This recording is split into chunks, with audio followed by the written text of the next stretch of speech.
dunianya sakit hati kalau digituin. Tapi ingat, kepahitan tuh ujungnya kan cuma dua. Kalau nggak menggugurkan dosa, pasti meninggikan derajat. Maka waktu akhirnya kita udah nolongin dia, terus dia malah jahat, kira-kira bersihin dosa kita nggak? Sedikit menggugurkan dosa. Padahal dari kejadian tadi, satu kita dapat pahala, dua dapat penggugur dosa. Bukankah itu dua tiket utama ke surga? Kita tidak kepengen ke surga, kita butuh pahala yang Allah ridho, dan butuh dosa-dosa kita dibersihin dulu, ya. Jadi aslinya mah dari sudut pandang akhiratnya nggak rugi. Kapan masih rugi? Tadi, kalau misalkan masih yang dikejar bukan Allah. Bahagia tuh kalau misalkan dan mereka ngelakuin sesuai yang kita suka, nggak sama sekali, ya. Rugi.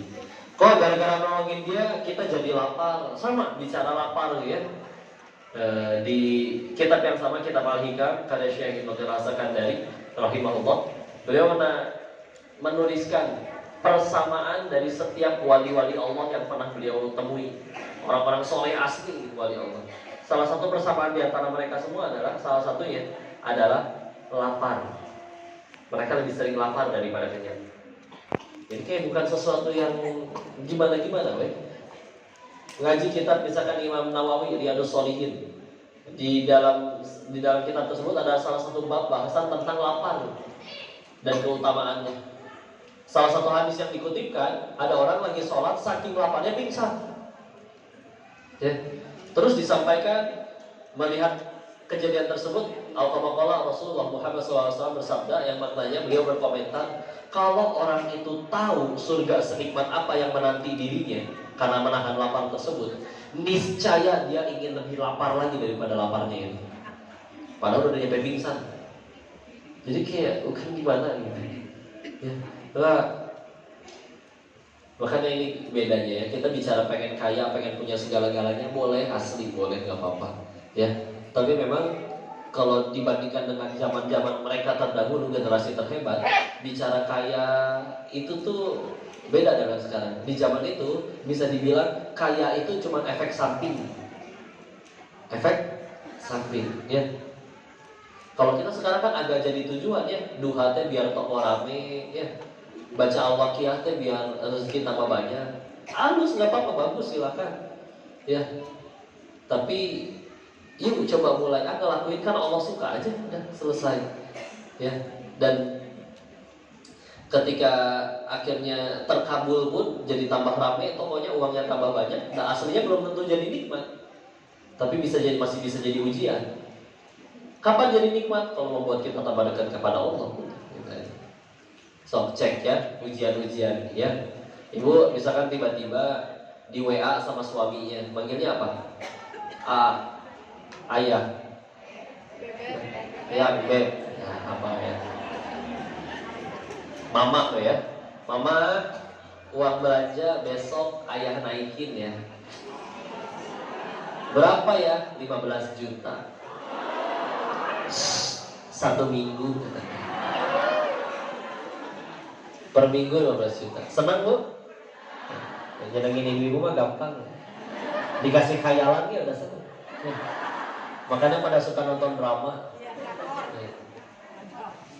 Maka izin saya tanya, naik uang belanja nikmat bukan? Bukan, ujian, baru tadi disebut. Kapan jadi nikmat?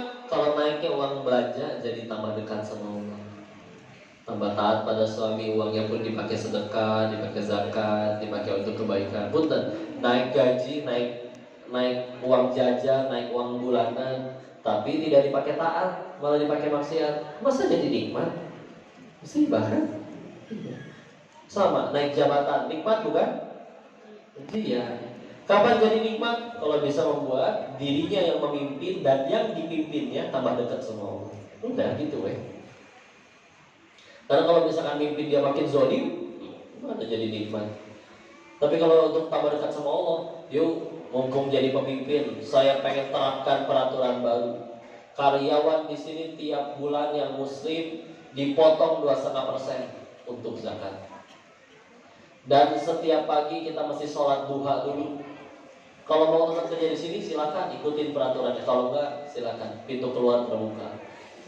Ya, coba yang ngomong gitu pemimpin, enak kan? Coba yang ngomong sesama karyawan, kamu potong 2,5%, enggak. Orang gajinya bukan dari kamu mungkin digaji. Ya, sesama karyawan, kagok kan? Silakan ya.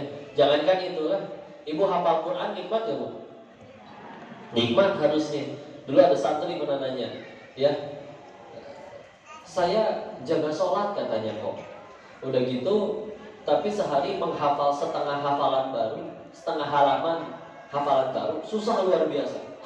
Teman saya sholatnya bolong-bolong, sehari bisa nambah 4 halaman hafalan baru. Kenapa dia menghafalnya berhasil dan saya gagal?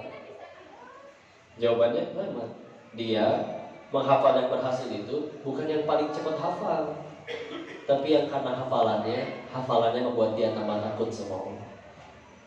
Udah gitu aja, sederhana. Bu, ahli Quran ya, tapi kalau tidak dipanggil Fulan Al-Hafiz, ngambek. Maaf, itu ada penyebutan enggak, namanya bener Al-Hafiznya mana? Enggak dijadiin imam pundung, nyeletuk gue di belakang. Dalam hati ya tadi, begitu jadi imam harus sambil urang lah.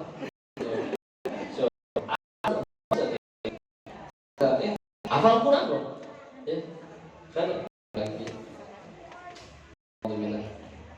Udah kebayang bu, kalau ada aslinya kan punya hafalan Quran deh, Allah yang nitipin, bukan kitanya yang IQ-nya tinggi, pinter, enggak, Allah mau nitipin atau enggak, udah gitu aja.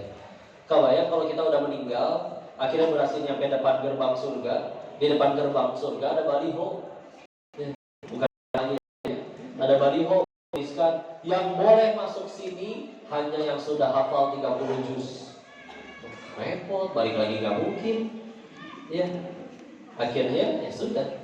Ternyata alhamdulillah syaratnya, misalkan ada orang belum hafal 30 juz tapi tidak sadari Allah, saya banyak dosa, yang tobat. Gimana caranya ya? Mulai dari surat yang pendek-pendek Al-Ikhlas. Aduh ya gitu apa-apa ya Allah, aku bisa dosanya. Tobat sambil nangis. Tobatnya pas meninggalnya pas lagi ngapalin surat Al-Ikhlas, Husnul Khatimah. Diampuni, belum hafal 30 juz loh. Ya, maha baiknya Allah. Makanya memang masuk surga itu karena rahmat Allah. Ya. Dan dihitung-hitung ibadah kita, kalau mau jujur, sholat kita yang mana sih yang yakin diterima? Nah, Nabi Adam alaihissalam diusir dari surga gara-gara berapa dosa? 1. Kita yang pengen ke surga, apa dosanya cuma 1? Tapi kadang apa deh? Ya, kita udah ngaji ini teh. Masya Allah. Nah, itu ya, yang penting semuanya lillahi ta'ala kepada Allah. Bicara husnul khotimah juga sama, ya, bukan perkara mati karena apa, tapi mati sedang apa. Beda tidak? Kok matinya karena COVID tapi lagi sujud terakhir, husnul khotimah enggak?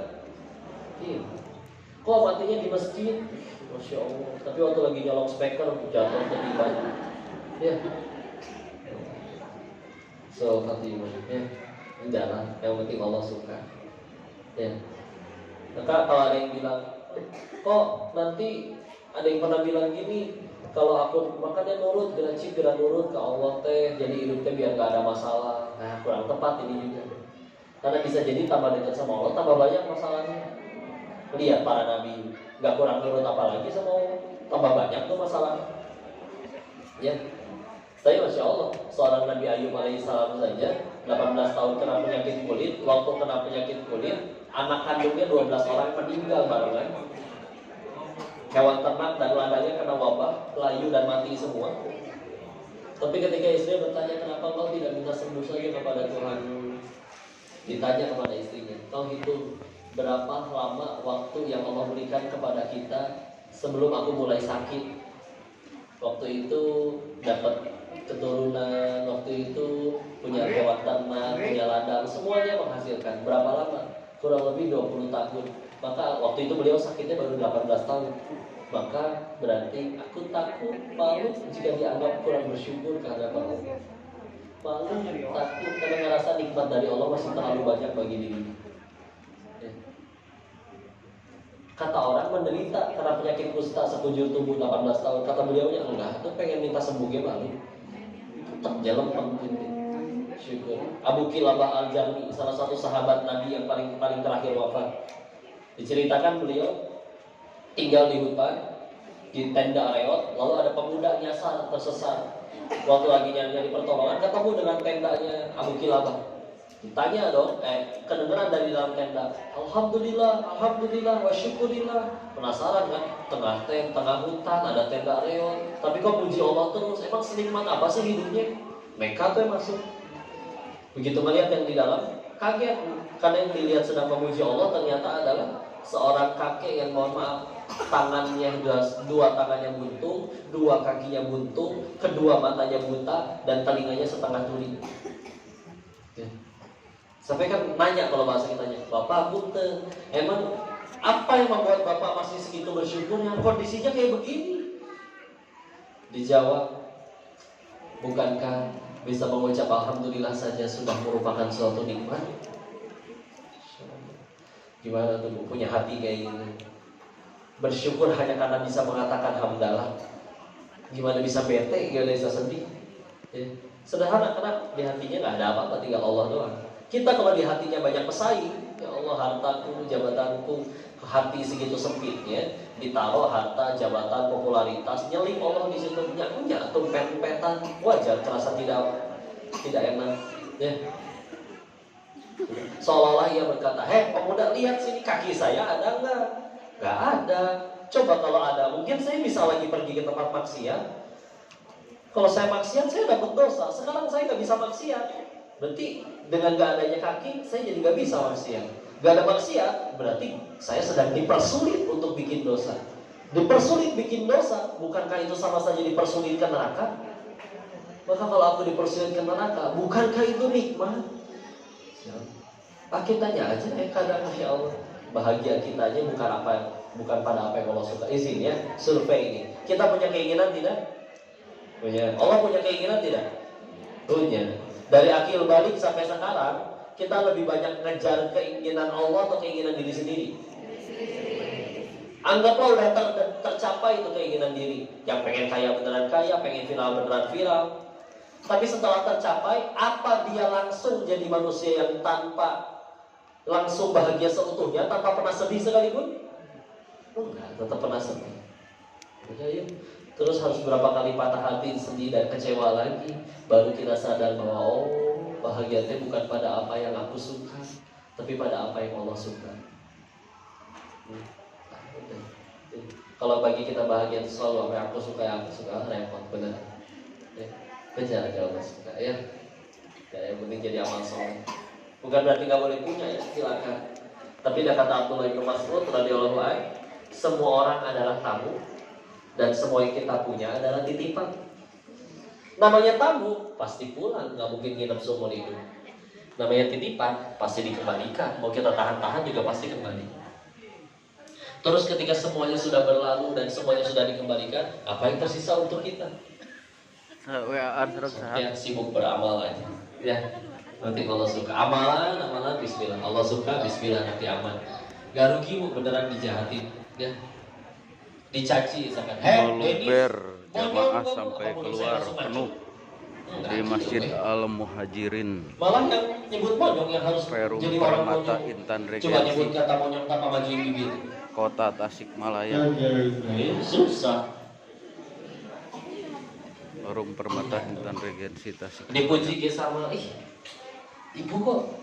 Tapi banyak ternyata awet ibu-ibu ya. muda ya. Begini ya, kadang ibu dikasih uang seneng nggak bu? Begitu dicek tapi uangnya uang palsu, kesel nggak? Kesel.